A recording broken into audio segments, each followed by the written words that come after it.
இந்த வருஷத்தினுடைய ஆரம்பத்தில் வந்திருக்கிற அருமையான கர்த்தருடைய பிள்ளைகளே, தேவன் உங்களுக்கு கொடுத்த வாக்குத்தத்தம் எப்படிப்பட்டது என்று சொன்னால், அது பாலும் தேனும் ஓடுகிற ஒரு தேசத்தை போல இனிமையாக, செழிப்பாக, மனதிற்கு ரம்மியமாக, கேட்பதற்கு சந்தோஷமாக, நம்முடைய வாழ்க்கைக்கு ஏற்ற ஒரு பெரிய ஆசீர்வாதத்தை ஆண்டவர் நமக்கு கொடுக்க போகிறார் என்ற ஒரு பெரிய மகிழ்ச்சியோடு கூட இந்த வருஷத்துடைய துவக்கத்திலே நாம் வந்திருக்கிறோம்.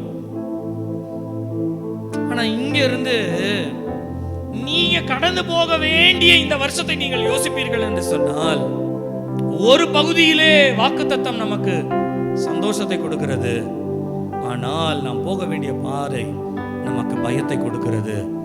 இந்த பயத்தின் மத்தியிலே இந்த வாக்குத்தத்தத்தை நிறைவேற்றுவதற்கு ஆண்டவர் சொல்லுகிறார், நீ கவனிக்கிற அதே காரியத்தை என் கண்களும் கவனிக்கிறது. அல்லேலூயா, அல்லேலூயா.